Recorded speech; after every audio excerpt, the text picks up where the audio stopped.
ये किला तीसरी शताब्दी का है, यानी तकरीबन 1750 साल पुराना। लेकिन आप ये सोच रहे होंगे कि इतना पुराना किला आज जीवित कैसे है। यही मैं सोच रहा हूँ, लेकिन इसके पीछे एक कहानी है। कहानी जुड़ी है 1000 साल पहले, जब कछुआ वंश के राजा दूले राय आए और यहाँ पर मीणा शासक उस समय नाथू को उन्होंने हराया और ये किला अपने नाम कर लिया। एक किंवदंती ये थी कि उस समय उनकी कुल देवी जम्वा माता ने दूले राय को सपने में दर्शन दिए और तब दूले राय ने बोला कि माता आप मेरी इस किले को जीतने में मदद कीजिए, और ऐसा ही हुआ। तब उन्होंने यहाँ पर एक मंदिर बनवाया जमवाई माता के नाम से, और इस जगह का नाम रख दिया जमवा रामगढ़। इस किले का प्राचीन नाम मांच का किला था। तीसरी शताब्दी में बताते हैं कि राजा मीणा शासक मांचदेव सिंहरा ने इस जगह की स्थापना करी थी। जब यहाँ पर कछुआ वंश के राजाओं का शासन हो गया, तब ये दौसा के बाद यानी ढूंढाड़ प्रदेश की राजधानी बन गई। फिर यहाँ पर आज जो हम स्ट्रक्चर देख रहे हैं, यह स्ट्रक्चर 1612 में बनवाया गया, जो कभी आमेर के राजा मानसिंह प्रथम द्वारा बनवाया गया था। आराम बाग गार्डन का भी निर्माण उन्होंने ही कराया था जब वो काबुल विजय से लौट कर आए, जिसका पता चलता है एक शिलालेख से जो यहाँ मिला, और आज वो हवा महल में स्थित है, जिसमें देवनागरी लिपि में ये सब लिखा हुआ है। तो यानी जो आज स्ट्रक्चर हम देख रहे हैं वो 413 साल पुराना है। इस किले में 7 महल बनवाए गए। सातों के सातों महलों को गुप्त रास्तों से जोड़ा गया, बावड़ी बनवाई गई, और एक मंदिर ऐसा था जो 1612 का तो प्रतीत नहीं हो रहा था, बेहद पुराना। जब आप इस किले में प्रवेश करते हैं तब आपको एक बड़ा मैदान दिखाई देता है। ये वो मैदान रहा होगा जहां कभी यहाँ के शासकों ने अभ्यास किया होगा युद्ध लड़ने का, तलवारबाजी का, बंदूक चलाने का। और इसी मैदान में आपको एक स्टेज दिखाई देगा, मंच। ऐसा लगता है जैसे कभी यहाँ राजा बैठकर सभा को संबोधित किया करते थे, और पीछे इस दीवार पर असंख्य आले जो ये दर्शाते थे कि जब यहाँ राजा का सिंहासन लगता होगा तो इन आलों को सजाया जाता होगा विभिन्न फूलों से। समय समय पर इन आलों का उपयोग किया जाता होगा, कभी रोशनी के लिए तो कभी अस्त्र शस्त्र रखने के लिए। इसी मैदान में आपको एक 12 तरी का एक छोटा सा हिस्सा दिखाई देगा। इस हिस्से में जब आप इस गुम्बद को देखेंगे कि जो संरचना है उसे कोरबेल्ट वोल्ट सीलिंग बोलते हैं। कुछ इस तरीके से ईंटों को इंटरलॉकिंग सिस्टम के जरिए जोड़ा जाता था जब चूना और सीमेंट का आविष्कार नहीं हुआ, लेकिन यहाँ पर सीमेंट भी लगाया गया, और यहाँ से पूरा जमवा रामगढ़ दिखता था। यानी कि एक निगरानी पॉइंट था जहाँ से नजर रखी जाती थी कि कोई दुश्मन देश हमला तो करने की फिराक में नहीं है। इसी किले के जब आप अंदर प्रवेश करते हैं तब आपको महसूस होगा उस पहले महल के दरवाजे से कि कितना भव्य रहा होगा। ये कान निकाली गई, उस पर डिजाइन बनाया गया, फिर ये चौखट बनाई गई जो राजपूताना शैली की लगती है। ठीक है, सेम जो चीज़ मैंने आपको गेट पे दिखाई थी वो यहाँ पे बनाई गई। ऐसा लगता है जैसे कोई प्रतीक हो। और ये देखो यहाँ पे ये लॉक सिस्टम मेन गेट पे भी था लकड़ी का, ऐसे सेम इधर भी, तो लकड़ी फंसाती जाती थी। और फिर ये आता था गलियार। अब सीधा गेट क्यों नहीं निकालते थे? घुमावदार मोड़ों से दुश्मन की गति को धीमा किया जाता था। इस तरीके से डिजाइन किए जाते थे महल। 7 महल बनवाने के पीछे जरूर किसी राजा के 7 रानी रही होंगी या फिर किसी राजा के 7 भाई रहे होंगे। आज जब मैं इस जगह अंदर गया तो कुछ आले अभी भी उस जमाने के शेष थे जिन पे थोड़ा बहुत रंग दिखाई दे रहा था। देखने से एहसास हो रहा था कि वाकई में क्या जमाना रहा होगा। वहाँ नीचे तहखाने थे। मतलब कमाल है कि कैसे उन लोगों ने इसको फील भी किया होगा। हम आज इसको देख रहे हैं और आगे आने वाली जनरेशन को पता नहीं शायद ये बदला हुआ रूप दिखे। फिर ये चौखट आती जो यहाँ से टूट चुकी है और ये डिज़ाइन बचा हुआ है। फिर हम यहाँ से सीधा चलते हैं, ओपन एरिया आ गया। अब आप प्रवेश कर सके हैं राजा जी के महल में। इधर से देखेंगे आप पूरा, तो प्राचीनता ही बची हुई है यहाँ पर अभी भी। ये एरिया अभी भी प्राचीन ही है। यहाँ से ये दूसरा एरिया चला जाता है, लेकिन अभी इसको फील कर लेते हैं। ये भी एक तरीके से हवा महल हो गया क्योंकि ओपन एरिया है ना, और ये बैठक हो गई। लेकिन ये पानी का स्टोरेज नहीं है भाई, ये तो अलग ही दुनिया है एक। अब देखो ऊपर एक अलग दुनिया है, नीचे ये तहखाना बना हुआ है और पीछे की तरफ दरवाजे हैं। ठीक है, अब ये छत टूट गई है इसलिए हमको ये दिखाई दे रहा है, वरना ये जो आप सिल्ला देख रहे हैं ये स्टिल टूट के गिरा हुआ है। तो ऐसे ही 3 मेहराबें जो हैं वो इधर बनी हुई थी, ऐसे 1 फिर 2 और फिर 3, ये सब टूट चुकी हैं, समय का अभाव है। और फिर हम यहाँ ये कमरा है प्रॉपर, इस कमरे में देखते हैं तो यहाँ पे भी वही आले नज़र आते हैं। गजब के आले, स्टिल देखो इस पे तो ये पत्ती सी बनी हुई है, बचा हुआ है अभी। चलिए हम थोड़ा सा, फिर हम इसी के जब ऊपर गए इस महल के, तब हमें कुछ एक संरचना ऐसी दिखाई दी जिसे आप जानना चाहेंगे। ये संरचना एक छतरी की है जो 4 खंभों पे खड़ी है, बेहद पुरानी, जिसमें कोई सीमेंट या किसी तरह का चूना इस्तेमाल नहीं किया गया। और छत आप जब देखेंगे तो चारों खंभों पर इस तरीके से पत्थर जचाए गए कि एक जामिती आकृति आपको बीच में दिखाई देती। ये जो शैली कहलाती है ये घट पल्लव शैली कहलाती है, जिसके हिसाब से ये छत बनाई जाती है। ऐसी शैली हमने जब नारनौल की बावड़ी में गए थे तब वहां पर हमने देखी थी। यानी कहीं ना कहीं ये छतरी बहुत पुरानी थी या बहुत पुरानी शैली से बनाई गई थी। ये भी कभी खिड़की रही होगी, देख रहा है, ये तो खंभे बज रहे हैं और सीधा बाहर वहाँ शायद इनकी हवेलियाँ छोटी छोटी। तो ये भाई ये देखो कितने असंख्य आले, जमगढ़ रामगढ़ कुछ ऐसा दिखता है यहाँ से। और इसी छत से आपको एक लाल बलुआ पत्थर से बना एक पत्थर जो दीवार में से निकल रहा है, जो कभी किसी छज्जे का हिस्सा रहा होगा, जिसपे कभी छज्जा रहा हो। इसको जानते हैं क्या बोलते हैं? इसे बोलते हैं कंस, पत्थर का कंस और भार वाहक कंस, जो छज्जे का भार अपने ऊपर सहता है, जिसमें धारियां बनी हुई हैं, डिजाइन की गई हैं, जो कहीं ना कहीं इस पृथ्वी के प्रवाह को दर्शाता था।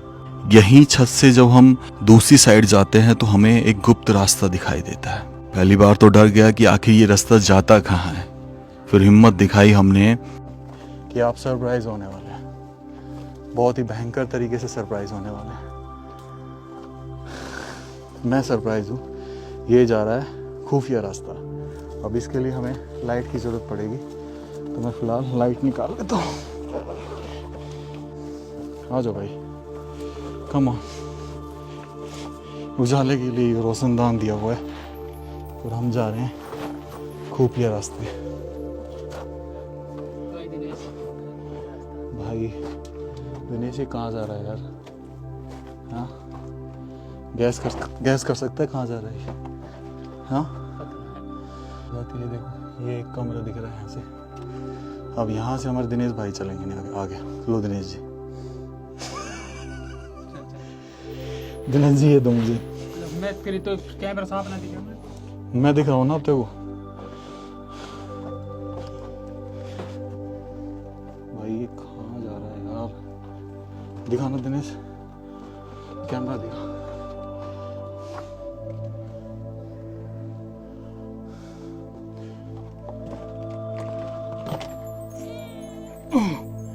ये है भाई। अब ये मेरे हिसाब से या तो यहाँ पे बाथरूम रहा होगा, जहाँ तक है ना दिनेश? चलो ये हो सकता है, देखो ना। अरे नहीं नहीं नहीं, ओ भाई ये तो घूम गया अंदर।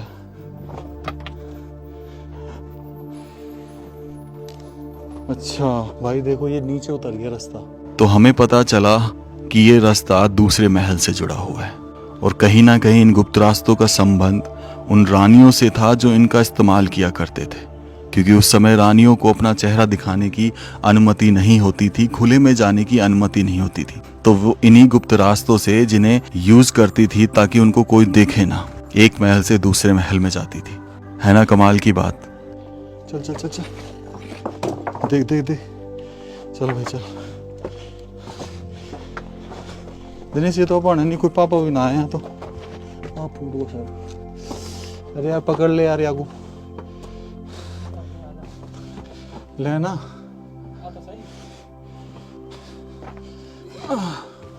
चल ले। आजा। फिर इसी के हम चौथे महल में जब गए तो हमें एक अलग सा स्ट्रक्चर दिखाई देता है।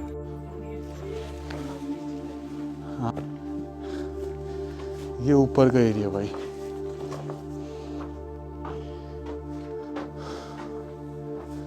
इस तरीके से ये बनाया गया है। ये देखो कैसे ये जो ऐसा लगता था कि जैसे किसी इबादत का स्थान रहा हो, यानी पूजा का स्थान, क्योंकि मेहराब युक्त बना हुआ था और छोटा भी था। तो शायद इसमें बैठकर कोई मुस्लिम रानी जो रही होगी वो इबादत किया करती होगी। तो ये जो जगह थी वो इबादत कमरा था। और इसी के साइड जब हम दूसरे कमरे में गए तो मैं देखकर धन्य हो गया।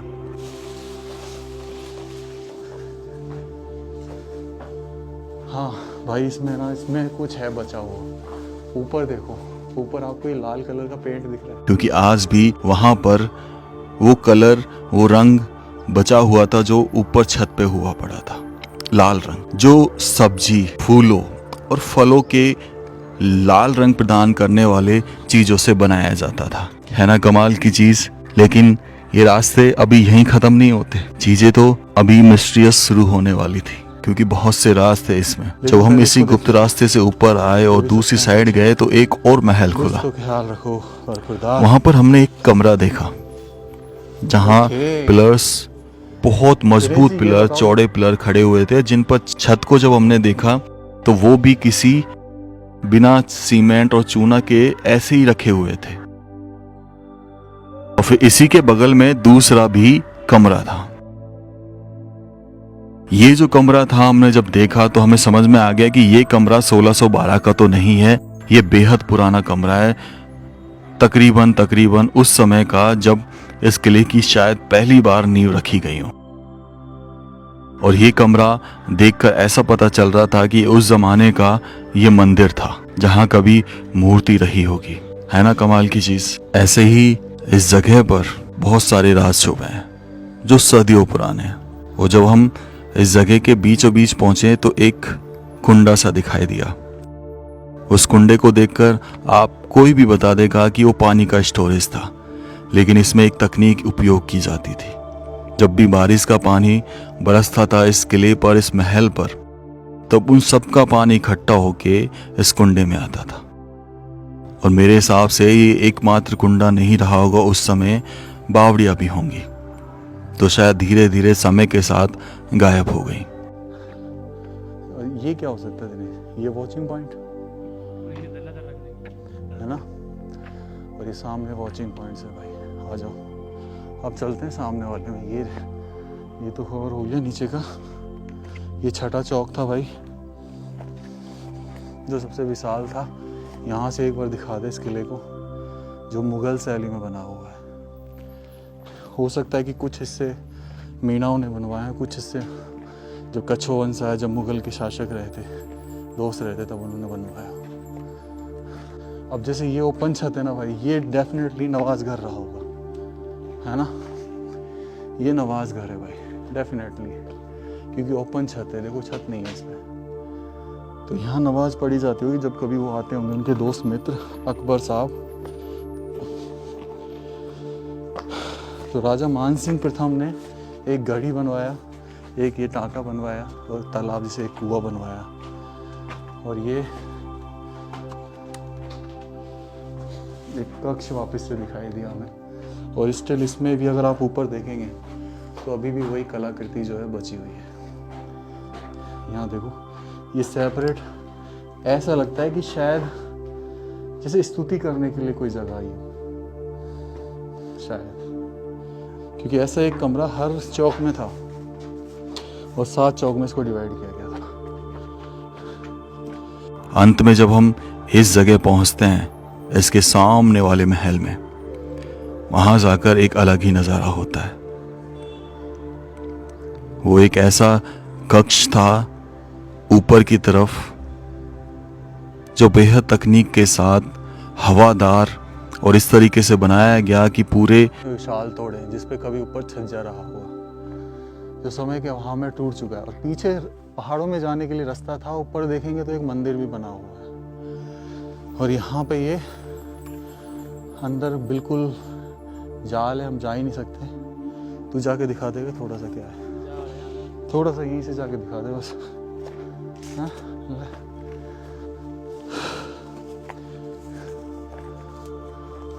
बस चारों तरफ घुमा दियो कैमरा। ये भाई ये पूरा ये महल जो अलग स्पेशल बना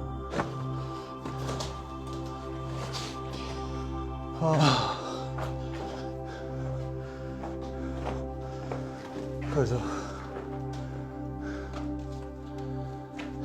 और इसमें देखो यहाँ से भी है ना, ये सीढ़ियाँ इधर से भी आ रही हैं, नीचे से ही आ रही थी। तो ये अभी भी आप देख रहे हो कैसा लग रहा है, बिल्कुल ऐसा टाइल्स जैसा। भाई ये 7 मास हुआ करता था जो अब खत्म हो चुका है। अभी बिल्कुल चिकनाहट है इसमें। और यहाँ से ये चौक दिखता है जहाँ पे झाड़ फूस हैं। कि बाहर किले के क्या हो रहा है क्या नहीं हो रहा सब देखा जा सके। एक अच्छा बेहतरीन व्यू पॉइंट। इस किले के पहाड़ के ऊपर भी दीवारी बनाई गई, लेकिन शायद आज उनके अवशेष आपको दिखाई देंगे बारीकी से देखने पर। चारों तरफ एक बाउंड्री भी बनाई गई। ये किला वाकई में दर्शाता था कि ये उस जमाने का है जहां कभी राजा महाराजा की जय गूंजा करती थी।